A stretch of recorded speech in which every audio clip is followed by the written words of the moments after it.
when? Sorry, Anchel? Yeah, may I ask you perhaps then to when to pass one slide to the next? Yeah, I you guess just you will let me have. know. Yeah, just say next and Okay. yeah. Yeah. Okay. That's perfect. So may I start? Yes, I think it's perfect. Okay. So thank you very much for inviting me to the DD seminar series. So my name is Anchel de Jaime-Soguero. I just finished my postdoctoral stay at the University of Heidelberg in the laboratory of Sergio Acebron. And I have been very intrigued to understand how cellular signals are shaping actually genomic and chromosomal integrity across lineage specification using in vitro models such as pluripotent stem cells or neural progenitor cells. And let me maybe introduce you a bit to the topic. So maybe you can pass to the next slide, Carlo.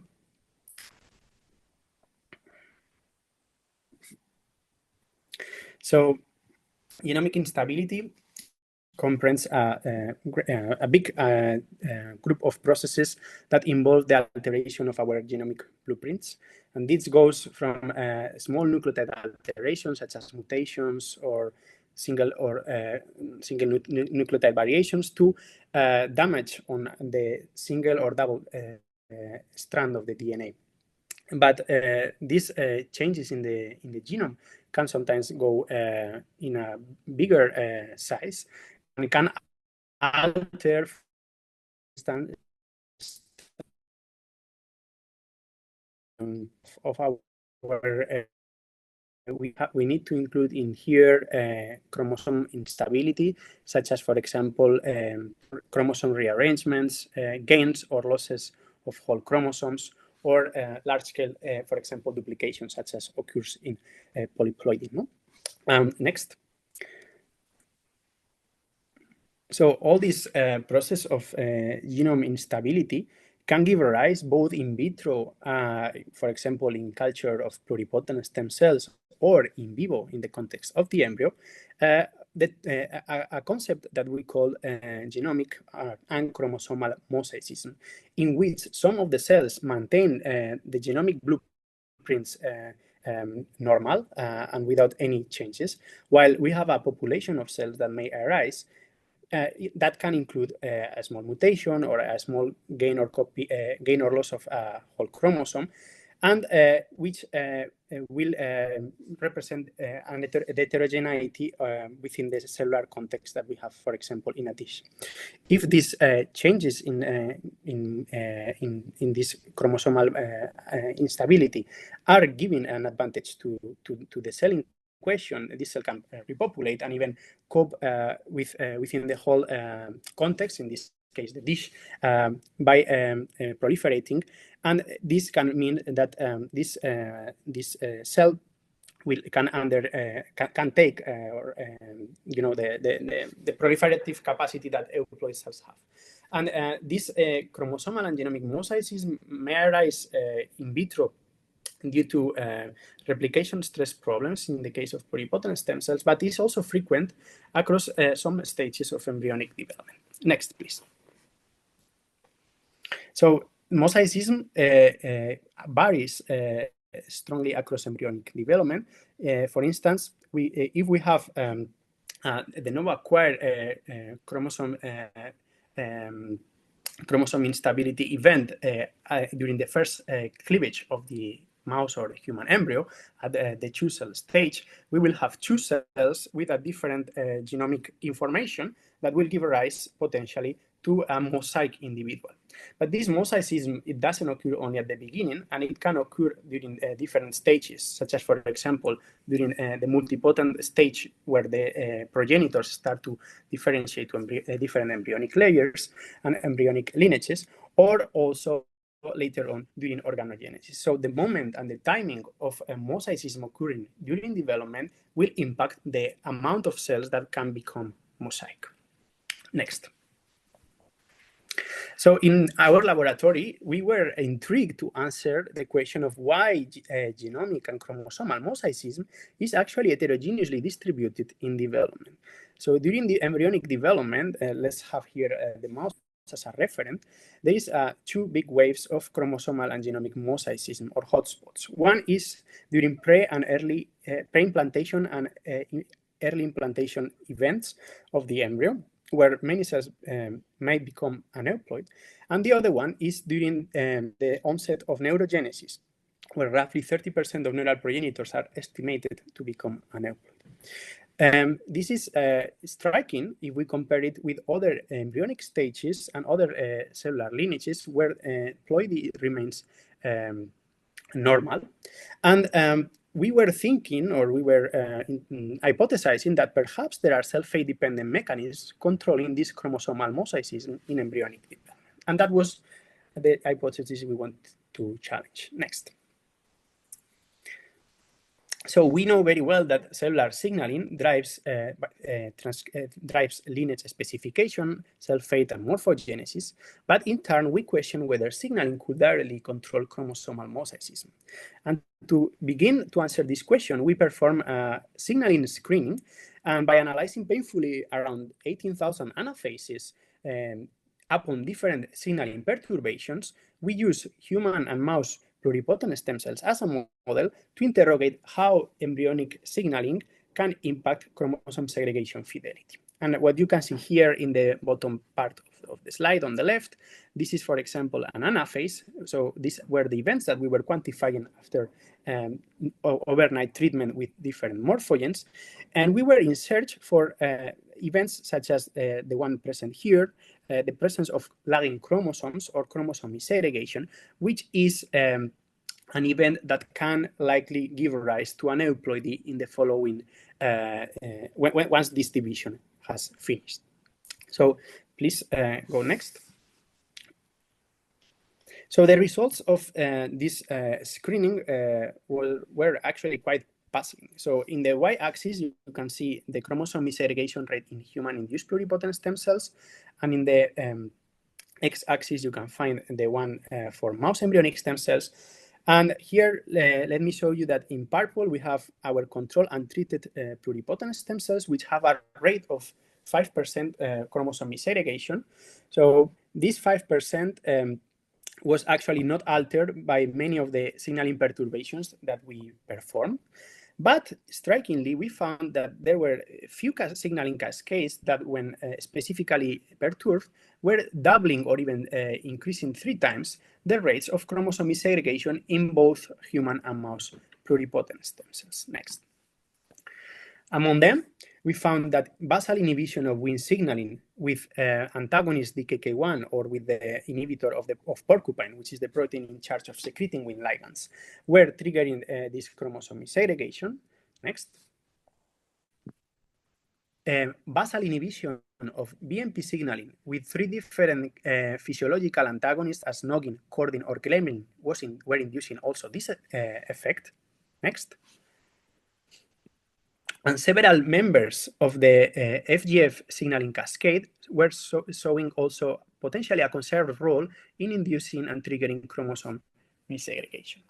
And this result was puzzling for us because these molecules, these ligands, are secreted physiologically during embryo development and are required, many of them, also for the maintenance of self-renewal of specific stem cells. And specification of different progenitors. So we were wondering why signaling cascades that specify different morphogenetic events will trigger aneuploidy and potentially chromosome segregation in pluripotent stem cells. Next.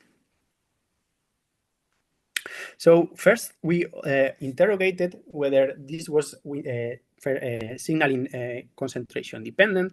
So as you can see here, the presence of DKK1 overnight triggers 3 times higher percentage of chromosome segregation in pluripotent stem cells, but these defects can be rescued in a concentration dependent manner when we add up in the media the agonist of the Wnt signaling cascade, in this case, Wnt3A. Next. We also found that signaling activity correlates with chromosome segregation rates. And for instance, In the upper panel on the right, you can see that upon activation of Wnt signaling by either using Wnt3A or the inhibitor of GSK3, we will have a strong upregulation of the transcriptional Wnt target gene expression, in this case, AXIN2, as you can read in the right axis. But this will go with a low percentage of chromosome missegregation events that will rise up once we inhibit Wnt signaling transcriptionally in presence of DKK1 or porcupine inhibitor. In a similar manner, this will occur also in the case of BMP signaling. So BMP4 will activate the path and the cascade, and the absence of BMP4 by inhibition or abrogation of BMP signaling with Noglin or Gremlin will not only decrease the target gene expression, but also upregulate the chromosome segregation rates in pluripotent stem cells. Next. So, as you may have realized, some of the signals that give rise to high chromosome segregation levels in pluripotent stem cells are involved in a very important event in development, that is the establishment of the anterior-posterior axis during gastrulation. Indeed, there are waves of morphogens in which Wnt, BMP, and nodal required activation is required to establish the posterior side of the embryo and form the primitive streak, while the antagonism of these signaling cascades, for instance, with antagonists such as Cerberus, Lefty, or DKK1, will specify the anterior side of the embryo and will retain the capacity of the anterior epiblast to later give rise the future progenitors that will form the brain and other different cell types. So we question here whether a cocktail of all these different signals could render in a pregastrulation stage in human pluripotent stem cells, all this in 2D, the capacity or not of increasing chromosome segregation. And as you can see here, not the posterior cocktail, but the anteriorizing signaling cocktail can trigger indeed elevated chromosome segregation rates. Next. And as you can see here, these cocktails indeed are also inducing this specific anterior or posteriorization based on a specific target genes. So mesobrachyuria are strongly upregulated in the case of the posteriorizing signaling cocktail, while, for example, SOX3, a clear anterior epiblast marker during gastrulation, remains really elevated in using the anteriorizing signaling cocktail, but not with the posteriorizing signaling one. Next. So we knew that, and we focused our attention on these three cascades, Wnt, BMP, and FGF, and we knew that they indeed, when perturbed, induce chromosome segregation. But another question was if this is translated in aneuploidy. So we assessed in just one round, round of cell division, whether Wnt and BMP inhibition as well as FGF activation were indeed triggering aneuploidy. And as for that, we performed karyofish in all these conditions. And we can see here that the percentage of cells that have an elevated number of 46 chromosomes increase during only 16 hours treatment with the morphogens compared to untreated conditions, suggesting that aneuploidy is in place. Next. So, of course, this is just the end picture of what we see. So we are indeed mapping wrong events occurring during mitosis that can lead to aneuploidy in the next entrance to G1. But we were wondering where is actually arising the causes of chromosome instability caused by morphogens. And chromosome instability can be triggered by a specific problem indeed in mitosis, but it can also track back in the cell cycle due to the presence of replication stress during the beginning and across S phase, as well as the DNA damage response. Next. So we were wondering what of these events can be or is involved. Next. And To tackle this problem, we established in the lab single-cell genome and transcriptome sequencing. So these techniques allows you to separate mRNA and genomic DNA of the same cell after sorting. And on one hand, what we did was to do genome DNA-seq to obtain the copy number variations after DNA sequencing. And as you can see here, for instance, we were able to map a good number of cells, for example, in presence of FGF2 or DKK1 with an abnormal karyotype, in this case by the gain of a chromosome 17, compared to untreated iPS cells that were most likely euploid, although of course there is always some exceptions. As a control, we were using reversing, which is a mitotic spindle inhibitor, and within a few hours can already mess up the number of chromosomes within the cell. But intriguingly, next, using the mRNA of the same cells, we were able to compare how these three treatments, DKK1, FGF, and Noggin, were enriching and what specific geoterms were enriching compared to untreated conditions. And we were puzzled to see that one of the events that were enriched was the proteins involved in DNA replication, such as the ones that appear here. Next. Suggesting that DNA replication might be involved in the generation of chromosome instability driven by morphogens. So to tackle whether DNA replication dynamics were altered, we perform a technique called DNA combing.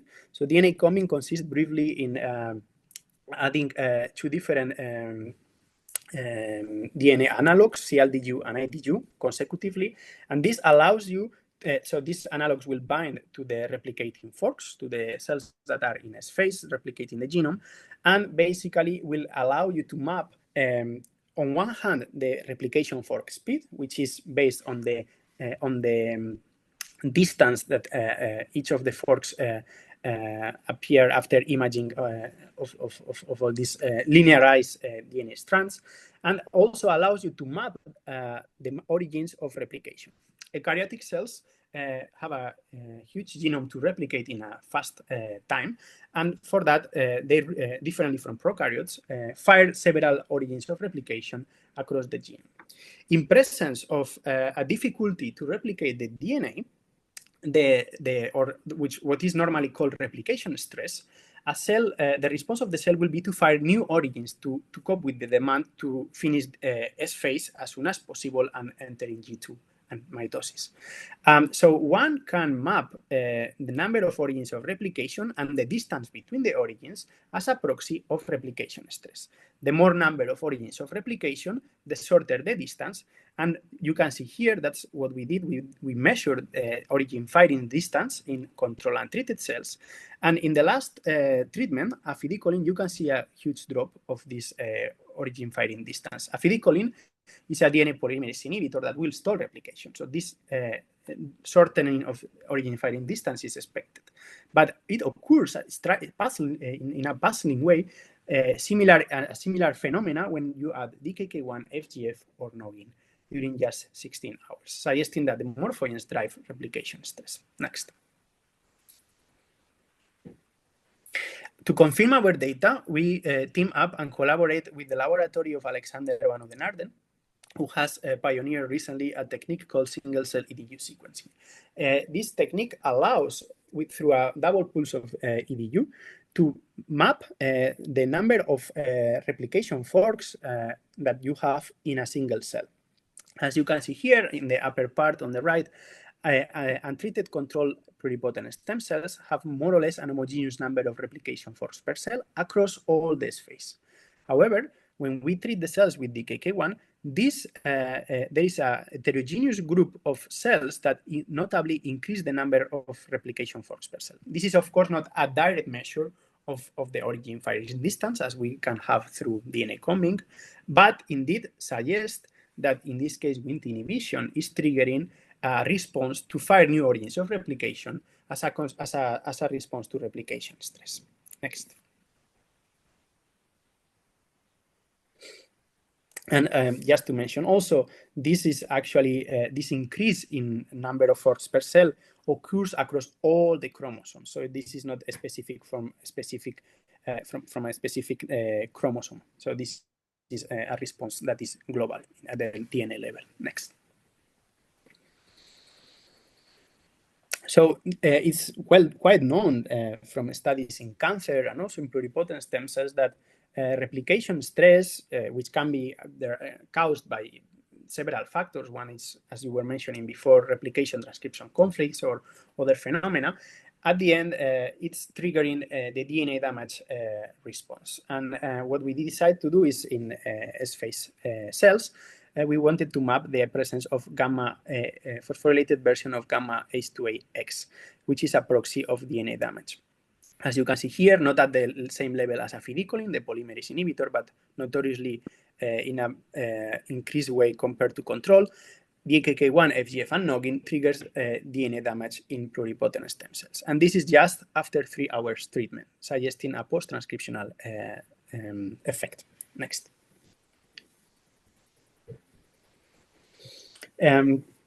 Also, some of our colleagues from the laboratory of Holga Bastian have indeed previously linked replication stress through to whole chromosome instability in cancer by the presence of elevated rates of microtubule polymerization.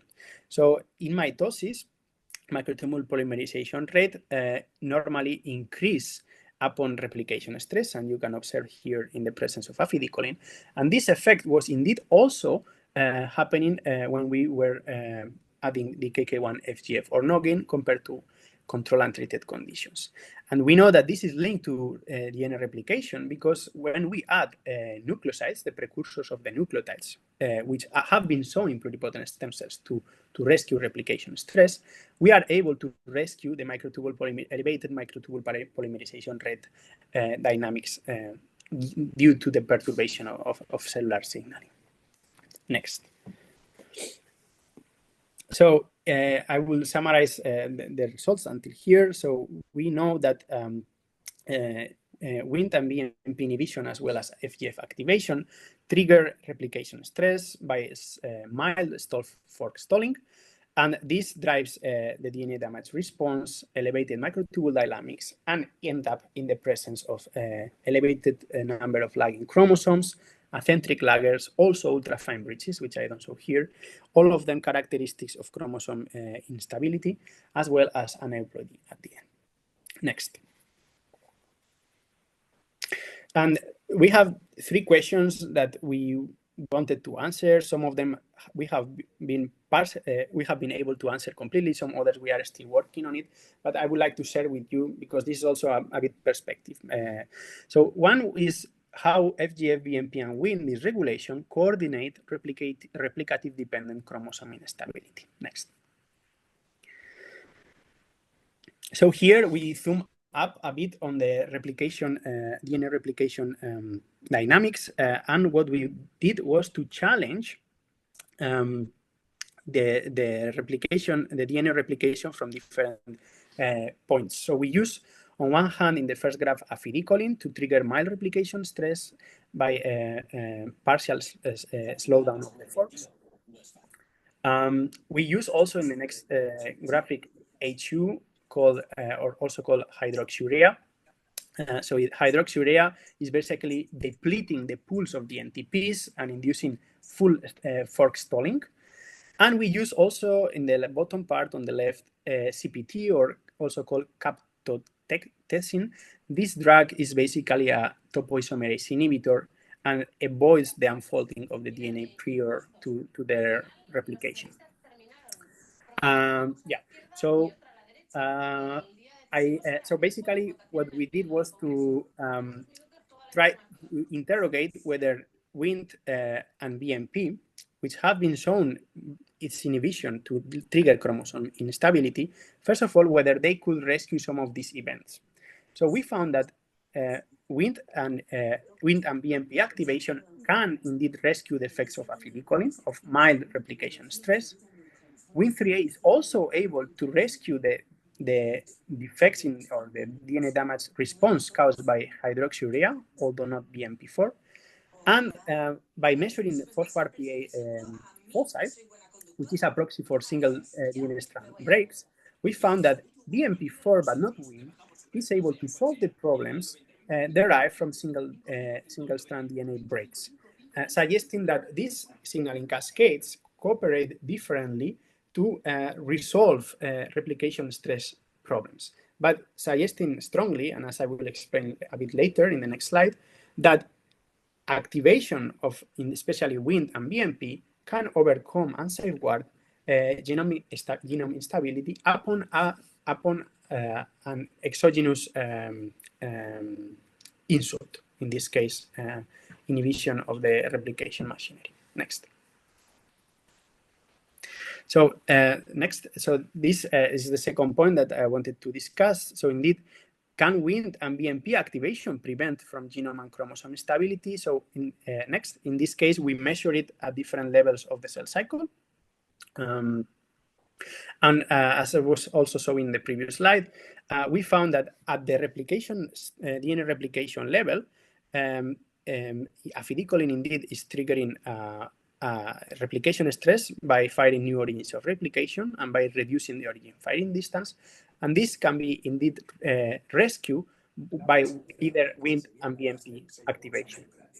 This also translates later in mitosis to a total or almost total rescue of chromosome segregation defects due to the inhibition of the polymerase by both Wnt and BMP, suggesting that these cascades are safeguarding from genome instability, at least in pluripotent stem cells. Next. The tissues would like for them to ask questions, and I understand that it holds everything up. I think there is someone with the curriculum standard of what they're supposed to be doing. Right. Something like I think it might be Alfonso. Yeah, sorry. So thank you. Then the last question we have still to answer is, what are the specific molecular mechanisms of each cascade driving signal-independent replicative stress, and whether there is specific molecules sitting at the helm. Next.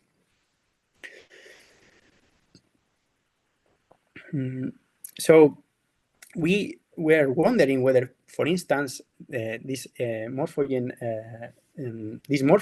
can indeed impact the entrance in DNA replication. So, for instance, we measure the amount of MCM2 loaded at the beginning of first phase, and we did not see notorious differences. Next. We also map the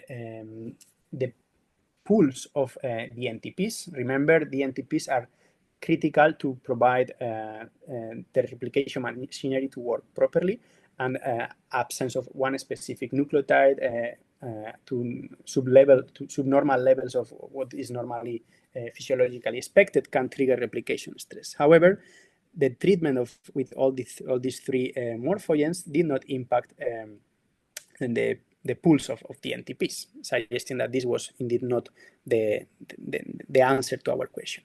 And next, neither was a cell cycle arrest. That could be also one of the questions, that these morphogens will trigger acute replication stress, and this will trigger arrest. This is not the case, as you can see here. We arrested the cells in G2, and we follow a time course, and after, for instance, 6 hours, we do not see major changes on cell cycle progression as one can observe in presence of hydroxyurea. Next.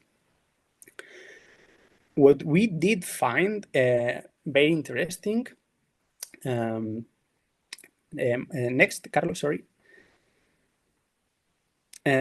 Was differential phosphorylation of specific proteins that are involved in DNA replication and DNA damage response. So we perform a phospho-MS after 3 hours treatment of our perturbation signals, FGF2, Noggin, and DKK1 in pluripotent stem cells. And we found that there were specific proteins that looked deregulated at the phosphorylation level for specific peptides. It called our attention that BRCA1 and RIF1 phosphorylation was indeed a common pattern for all the 3 treatments, and we are currently studying whether this specific phosphorylation might be the one causing the regulation in the replication stress machinery. Next.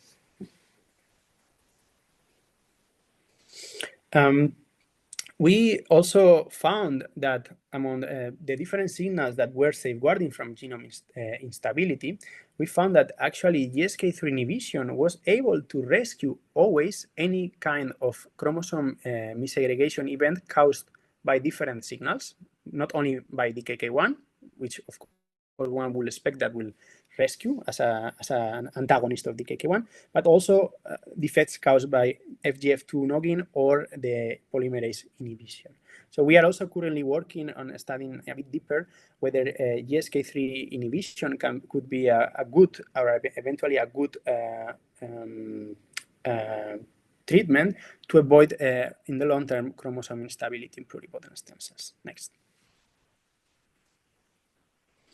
So most of the researchers working on genome integrity work with somatic cells and cancer cells that are a great model indeed to map the specific molecular mechanisms that are driving genome instability, but they, in my opinion, lack some biological context. This biological context, I think, is given by human pluripotent stem cells, since they are able to differentiate to all embryonic germ layers. And with this model, we can interrogate whether signaling can control indeed chromosome segregation fidelity in a similar way as it occurs in pluripotency in other embryonic lineages. Next. So indeed, and as you probably know, many of the signals that we have used in this screening are indeed used in a time and concentration dependent manner to drive the specific germ layers that are arising from pluripotent stem cells.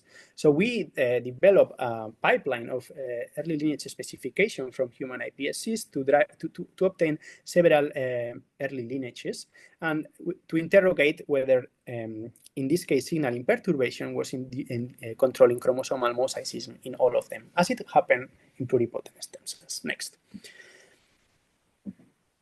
And the results were really intriguing. So we know that pluripotent stem cells, the big red dot on the left, where they are highly responding to chromosome segregation driven by inhibition of Wnt signaling in presence of DKK1.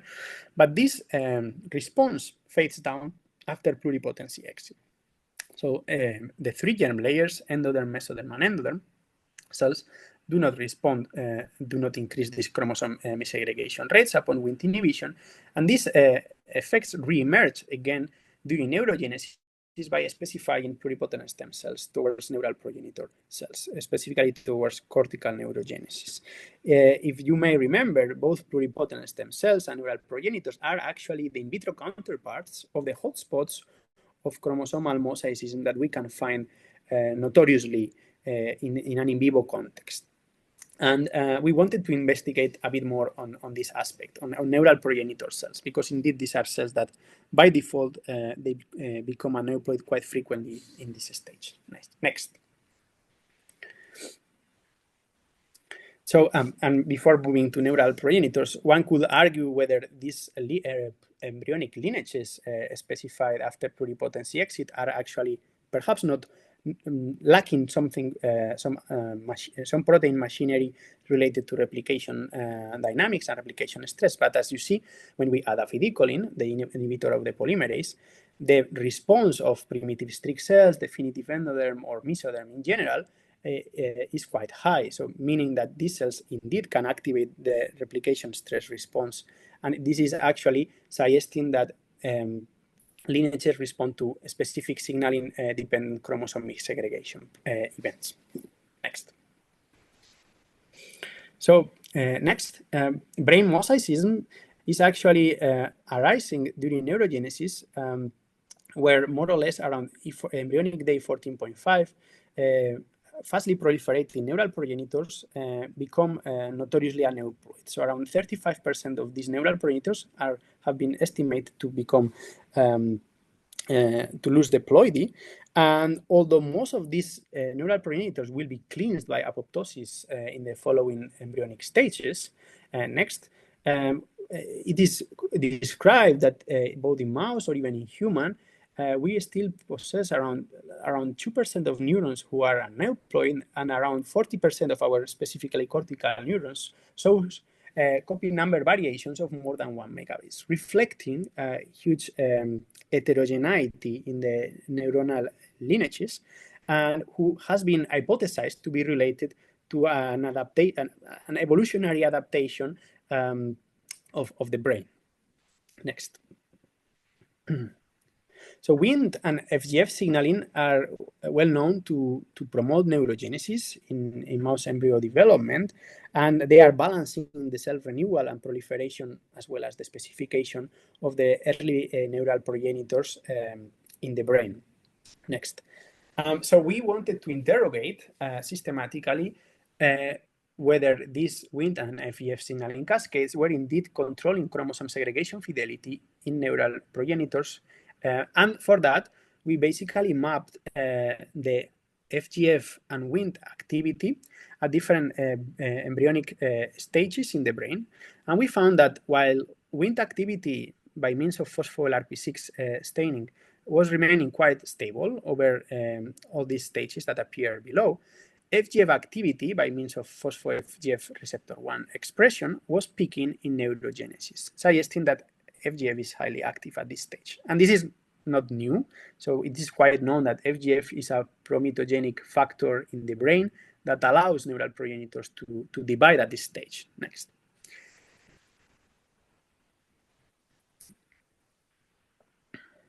So the question here was, does inhibition of Wnt signaling and FGF activation trigger chromosome missegregation as it happens in pluripotent stem cells?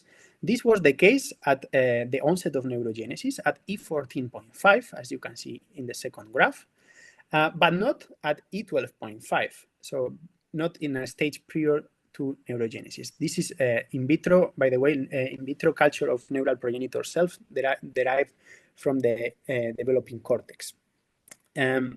Intriguingly, we also found that that FGF2 triggering chromosome missegregation in the right picture on the right was actually, these defects were actually being able to be rescued by activation of Wnt signaling by means of presence of Wnt3A or GSK3 inhibitor, suggesting a tug of war between Wnt and FGF signaling determining chromosome segregation fidelity in neural progenitor cells, and potentially providing an explanation for the high levels of chromosomal mosaicism that we have in the brain.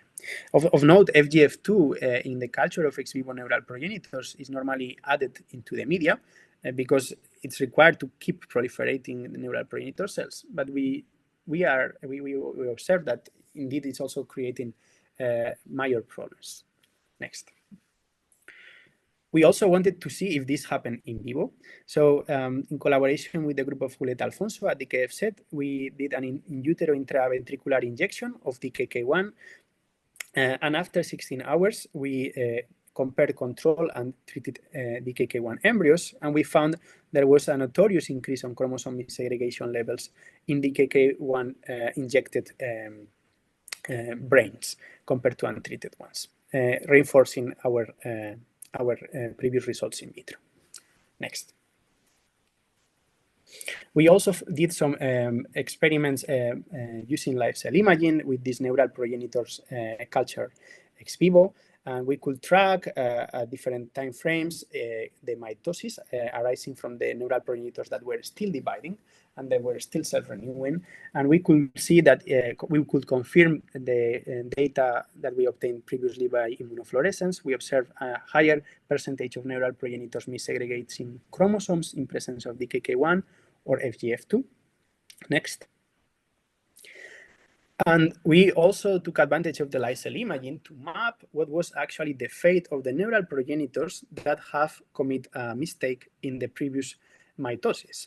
So if a cell has divided wrong and has missegregated a chromosome, and you can see these results here in the middle on the left part of the slide, we wonder whether upon a chromosome missegregation event, what happened to the daughter cells. And while, of course, many of these daughter cells will die compared to mitosis that has gone correctly, there were still a big percentage of cells that will divide again, or they will directly not divide, suggesting that they enter in post-mitosis, and suggesting and confirming that indeed they will acquire a chromosomal instability trait that will endure later on in development. Next. So the take-home message of all this part is that, and of this talk, is that morphogenetic signals not only read our genomic blueprints, but also play a critical role in their maintenance. And after observing that indeed the specific lineages respond differently to replication stress or genotoxic stress, I am now focused to understand how different lineages are coping with other types of stress in the cell, such as oxidative stress, heat shock stress, or hypoxia. That is to map the developmental resilience of lineages and link it to potential developmental developmental bottlenecks that might arise during early embryonic development. Next. So where is going now the lab where I have been working? So the future directions are indeed to map the DNA damage controlled by Wnt signaling in the early embryo using different stem cell embryo models, such as gastrocytoids or ETX structures. We also are interested in studying Wnt signaling and brain chromosomal mosaicism by using not only mouse, but also human neural progenitors and 3D neural progenitor organoids. And we are also very interested to understand, given that there is also another gradient of Wnt and BMP signals in the intestinal crypt, what could be the roles of these morphogenetic signals in controlling genome integrity in adult tissues, such as the small intestine, by using organoids. Next.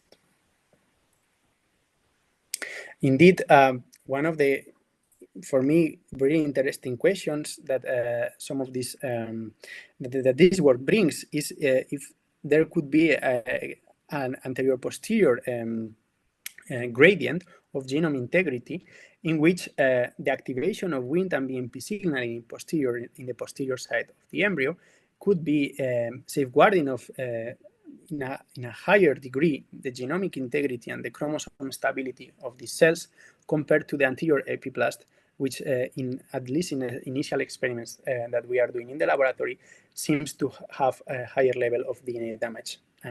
So this data is just preliminary, and we have done it only with some in vitro models, such as gastrocytoids or ETX embryos, but we are moving forward to analyze it, of course, in the context of the mouse embryo and during different embryonic stages in pre and early post-implantation. Next. So I would like to thank you, first of all the laboratory where I have been working, the laboratory of Sergio Cebron, my colleagues, specifically Janina Hattemer, who is the first author of this paper, of this work, and who did also a tremendous effort together with me and many other collaborators. Alfonso for providing different stem cell models, and Alexander Van Oudenarden with the single-cell EDU sequencing technique, MBL gene core, and many other colleagues who have been key for developing this story. And currently, I am I have moved to Belgium, so I have started.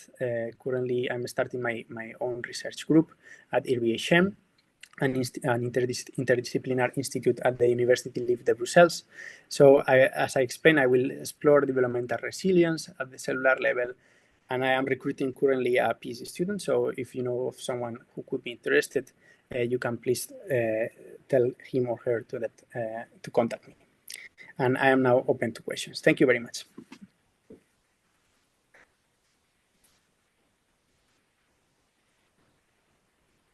Thanks so much, Anchel. Open for questions, guys.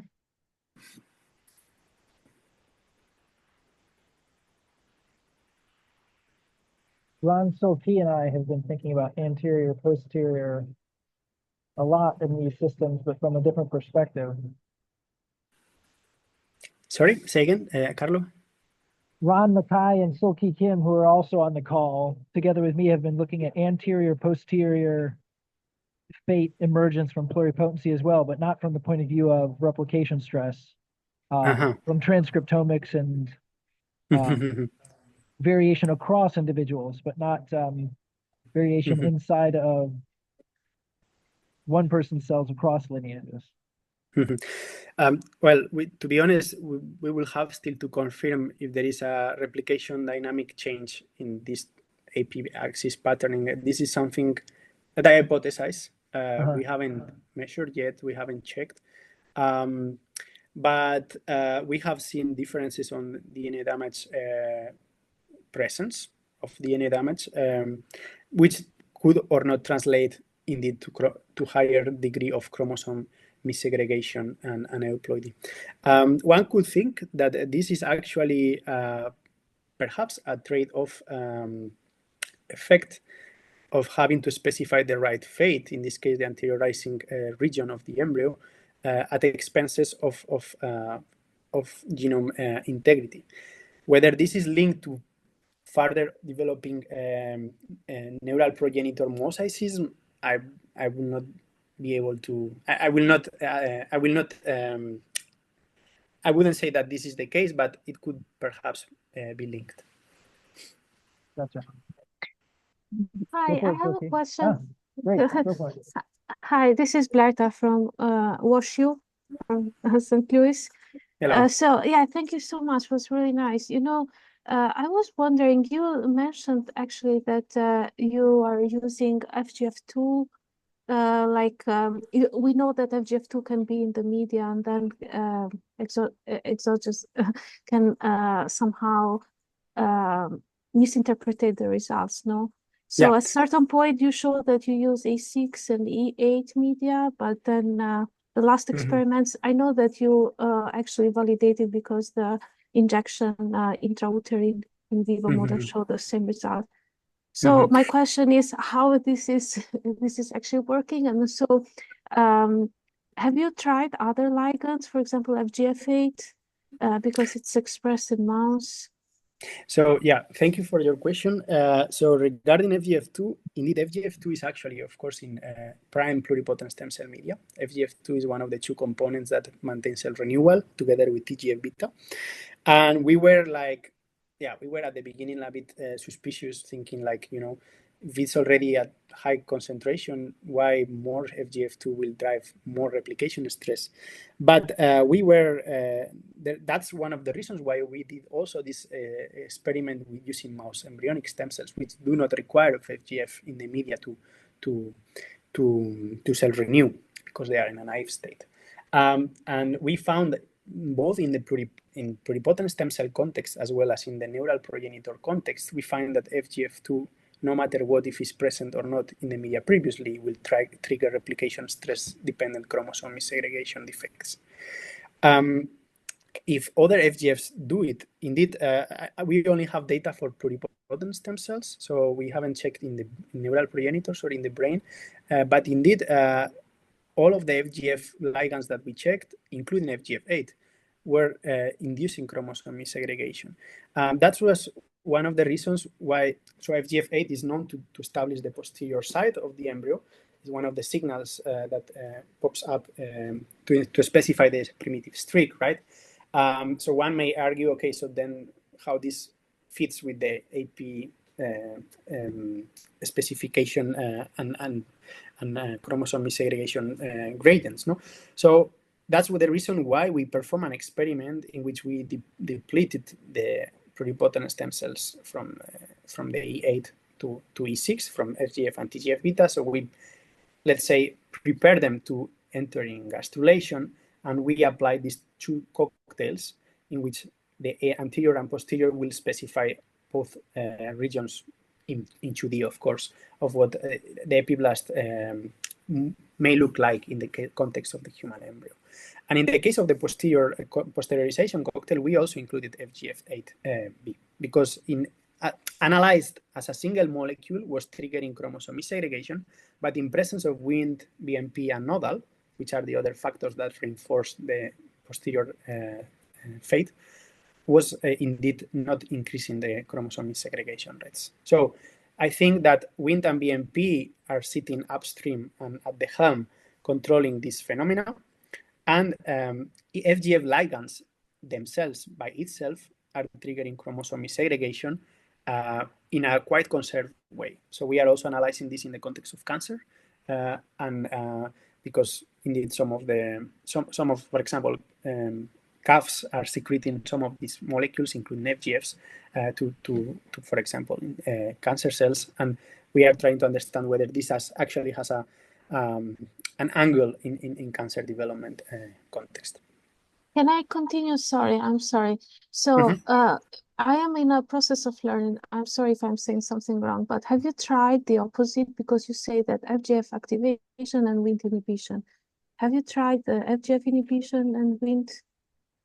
So yes, indeed, Wnt activation, as I have shown in some of the slides, together with BMP. So Wnt and BMP activation can rescue all these, any defect caused by either morphogens, by the antagonists of these pathways, or by the inhibition of the polymerase, for instance, okay?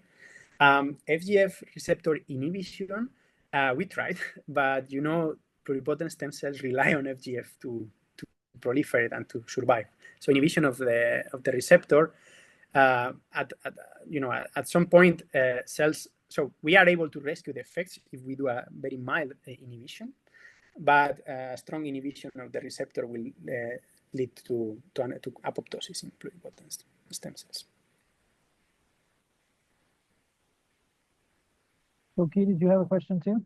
Yes, I have some question. It was great. I think it's super interesting topic, and I'm especially, found it very interesting that you see this signaling effect on the chromosome segregation in neurogenic stage, right? That's something very cool. But my question is actually totally opposite side. So trophoblast lineage, that we know that it accumulates a lot of aneuploidity, right? It's something I understand you didn't really explore in that path, but I just want to understand how do you think this signaling also has a role in that accumulation of aneuploidity in the trophoblast lineage? Because we know that it's FGF2, high FGF2 is linked with the trophoblast lineage, right? But also high BMP4, which in your study, BMP4 signaling is actually blocking the, preventing the segregation, abnormality, right? So I just want to see how you think about that part. What do you expect? Yeah, so thank you for your question and for your words. So indeed, we haven't checked into the trophoblast lineage. So we mainly work on post-implantation lineages. So we work with prime pluripotency, also naive pluripotency in the case of mouse embryonic stem cells, but onwards, not upwards. That's a very interesting question that I'm also that we are trying to answer. So we are currently establishing naive pluripotent stem cells, which can, let's say, they differentiate or transdifferentiate towards the trophoblast lineage or the primitive endoderm lineage upon the right signaling cascades. And one could answer that question in vitro in this way, which is a bit way easier than in the in vivo context. But if I have to speculate, so trophoblast cells, by default, some of the subtypes of trophoblast cells indeed will become aneuploid. But I will argue that this process of becoming aneuploid is actually happening in a similar fashion as what we observe here in post-implantation embryonic lineages. I think that the formation of aneuploid cells in trophoblast, in some trophoblast lineages, follow a more how to say it, they become, so they don't become aneuploid randomly as it is happening here in, by the morphogens. I wouldn't think, I would argue whether morphogens have something to play there, but I don't think that they follow the same, so that they don't become aneuploid because of the morphogens, I would say. Yeah. Thank you. How? Do we have time for 2 quick questions? The first one would be, do you have any hypothesis why do we see much more aneuploidies in NPCs than other lineages? Or that's the initial plot for me was very surprising. Yeah. So that's a question that is, I think, is a hot topic debate also on the people working on neurogenesis. So in the recent years, different groups, I think Carlo was mentioning before, so Frederick Alt, the lab of Peggy of Pei-Chi Wei, and the lab also of, I will come with the last name. It doesn't come to my mind, but I think I cited all these papers there in that slide. They all suggest and confirm indeed the presence, first of all, during early development of the neural progenitors, the presence of double-strand clusters in specific regions of the genome in the promoter, actually, of long neural genes. So these clusters seems to appear specifically in some places of the genome, and they are altering somehow the specification of this cell type. So now there is a lot of debate of whether this is actually coming from an evolutionary perspective to trigger diversification in the brain, gradually, of course, in the context of millions of years. So this is a very interesting point, but indeed, this is one of the few lineages that still remain mosaic, heavily mosaic. Perfect. And my second question, just regarding one bioinformatics detail. You did CMB calling based using single cell genome and single cell transcriptome. Did I understand that correctly, or? So we analyze. So actually, the analysis of the bioinformatic analysis wasn't done by me. So it was done by colleagues at the EMBL Gene Core. So what we did was, we basically separate mRNA and gDNA. We amplify them. We generated libraries for each single cell, and we did a single cell RNA-seq on the case of the transcriptome, and we did a gDNA-seq and copy number variation calling to find, to correlate basically the fate and the transcriptome of a specific cell with the ploid status, and to see, this is something that we are still doing. So in the case of aneuploid cells, for instance, in the treatment of FGF2, we have more aneuploid cells by default. Whether that aneuploid cells within FGF2 treatment compared to euploid cells, and taking also the transcriptome, what are the differences between aneuploid and ploid? But this is more the consequences, I think, than rather the causes of the problem. Thank you. Thanks.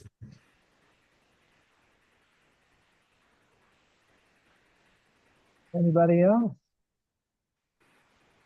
Really glad you reached out, Anchel. Glad to have. Thank you so much for giving me the time, and it was fantastic to share all this with you. If you have any other question, new spot in Brussels. Yeah, I'm slowly moving forward here, but I'm very happy. I will still be connected to the genome stability field, and I will still be working with, of course, mouse and human pluripotent stem cell models. So anyone that is, of course, interested to follow up this research, I'll be happy to discuss. So please feel free to contact me. Thank you.